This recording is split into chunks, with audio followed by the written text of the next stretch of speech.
Bonjour à tous et bienvenue dans ce Morning Bull Live. Nous sommes le 11 août 2022 et tout va bien, on est dans un nouveau monde. Alors je ne sais pas si vous avez remarqué, mais ce matin, rien n'est plus pareil. C'est un peu un printemps boursier, un printemps financier. Tout est différent, tout est mieux et les oiseaux chantent, le ciel est plus bleu, l'air est plus pur. Tout a l'air vraiment fantastique, tout simplement parce que, comme prévu, eh bien, le CPI a fait son pic.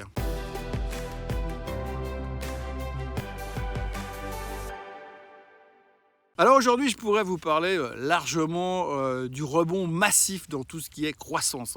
Hier, on a vu des choses assez spectaculaires. Je pourrais vous parler de Roblox, qui a publié des chiffres dégueulasses mardi soir, qui perdait 17% after close, mais qui termine quand même en hausse hier soir, après les chiffres du CPI et à cause du CPI. Je pourrais aussi vous parler de Coinbase, qui a annoncé une perte massive de plus d'1 milliard pour le trimestre passé mardi soir, qui était en baisse de 5% et qui termine en hausse de 10% hier soir, à cause et après le CPI. Je pourrais aussi vous parler de Disney qui a rattrapé Netflix en termes d'abonnés sur sa chaîne de streaming et qui cartonnait sur ses chiffres trimestriels et qui prenait encore 8% en plus des 5% qu'elle a déjà gagné durant la séance hier, 8% de plus after close, donc quasiment 13% de hausse pour Disney hier soir. Alors je pourrais vous parler de tout ça. Je pourrais vous parler du rebond massif au niveau des semi-conducteurs, parce qu'évidemment c'est de la croissance. Je pourrais vous parler du rebond dans le secteur des softwares, parce qu'évidemment c'est de la croissance. Parce que oui, aujourd'hui, la croissance est le maître mot, le seul et unique mot qui intéresse le monde merveilleux de l'investissement. Et ce seul et unique mot, eh bien, est drivé uniquement grâce au CPI. Le CPI a fait son pic. Le marché attendait, les experts attendaient des chiffres à hauteur de 8,7% pour le CPI, après un chiffre à 9,1% le mois dernier. Donc c'est ce qu'on attendait hier soir et c'est sorti encore mieux à 8,5%. Donc on est en baisse, c'est formidable, c'est fantastique. La Fed a réussi son coup. La Fed, qu'est-ce qu'elle fait? Eh bien, la Fed, elle a monté les taux massivement, elle a freiné l'inflation. Ça marche. Et alors, depuis qu'on sait que ça marche, eh bien là, on est soudainement dans une espèce d'euphorie. Hier soir, le Nasdaq est sorti du bear market. Un bear market, pour sortir de bear market, il faut rebondir 20% depuis les plus bas. Depuis les plus bas du mois de juin, le 16 juin pour être précis, le Nasdaq a remonté 20% et est donc aujourd'hui hors du bear market, pas de beaucoup, mais hors du bear market. Le Dow Jones n'est plus en zone de correction. Le S&P est toujours en bear market, il est toujours dans la zone de sa résistance des 4200, 4220 qu'on n'arrive pas à casser pour l'instant, mais tout va bien parce que la Fed a réussi à maîtriser l'inflation. N'a pas encore vaincu l'inflation, mais maîtrisé. Alors, la grande réflexion du jour, c'est quid de tout ça? Oui, quid de tout ça, parce que finalement, on a les chiffres qu'on voulait, on a eu ce qu'on attendait, c'est plutôt encourageant, ça veut dire que ça fonctionne et qu'un jour, on va finir par s'en sortir. Alors ça, c'est la bonne nouvelle. L'autre question qu'on se pose, c'est que quand vous regardez un petit peu l'environnement de marché, les grands courants financiers, les grandes stars de la finance, on sent quand même qu'il y a un doute énorme. Quand on regarde finalement les chiffres en détail, quand on regarde le core CPI, qui lui n'a pas baissé, mais pas augmenté non plus, malgré qu'on s'attendait quand même à une hausse à un certain moment, eh bien quand vous regardez ce core CPI finalement, eh bien on voit que ça va relativement bien et que ça va mieux. Et ça soulage. Mais malgré tout ça, les experts nous disent que ce core CPI, lui, devrait rebondir encore. Parce que quand on regarde à l'intérieur des chiffres, on a quand même pas mal de choses qui ont bougé. Alors soit, c'est vrai, le pétrole a baissé, et ça soulage beaucoup au niveau du plein d'essence. Évidemment, pas besoin de vous l'expliquer. De l'autre côté, on a encore la bouffe, la nourriture. C'est un truc qui est un tout petit peu indispensable quand même. Et quand vous regardez l'augmentation des prix de la nourriture aux États-Unis, ça reste quand même assez stratosphérique. Quelques chiffres, parce que quand vous regardez le paquet de la ménagère, si vous voulez bien, la nourriture, quand vous regardez tout ça, eh bien ça a augmenté quand même. Et aujourd'hui, pour donner deux exemples, le beurre sur un an a pris 26%. Les œufs sur un an ont pris 38%. C'est pas rien. Alors bien sûr, vous pouvez vous dire, vous arrêtez de manger du beurre et des œufs et puis tout va bien se passer. Mais quand même, ces chiffres-là montrent qu'il y a de l'inflation réelle et que ça pourrait quand même poser problème au commun des mortels. Alors visiblement, ça pose aucun problème à Wall Street, puisque eux, ils sont absolument confiants et tout va bien et on est rassuré. Est-ce que ça va durer? C'est la grande question. Oui, c'est la grande question parce que si on écoute les autres courants du marché, eh bien, on est très très haut, on est remonté très très vite.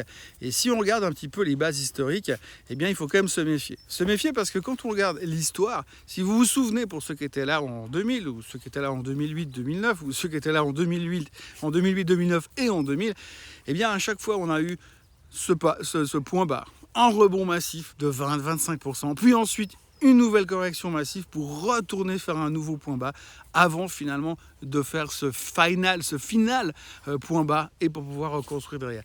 Et bien là aujourd'hui on a fait ce premier rebond, cette première vague, et si vous mettiez en parallèle les graphiques, ce que j'aime pas faire, et d'ailleurs je vous le montre pas, mais si vous regardez un graphique de la fin du bear market de l'an 2000, de la fin du bear market de 2008-2009, vous verrez qu'il y a des similitudes et que là on est encore dans l'avant-dernière phase, et la dernière phase serait d'avoir une correction supplémentaire avant de repartir avec un nouveau new low. Ça, ce serait l'idéal pour pouvoir dire on a eu notre capitulation, on a été chercher un nouveau plus bas, on a eu ces exagérations, on a eu cette espèce de dernier espoir avant de replonger une dernière fois. Alors on va pas se souhaiter ça parce qu'on ne sait pas ce qu'on a envie de voir ni de vivre, bien sûr, mais c'est quelque chose qui existe et c'est quelque chose qui s'est répété au fur et à mesure des années. Après, il y a une autre bonne nouvelle que je vais quand même vous raconter, c'est que si on regarde à chaque fois que le Nasdaq est sorti d'une zone de bear market, si on se projette 12 mois plus tard, eh bien la performance du Nasdaq est de 23%, en plus des 20% qu'on vient déjà de se faire. Donc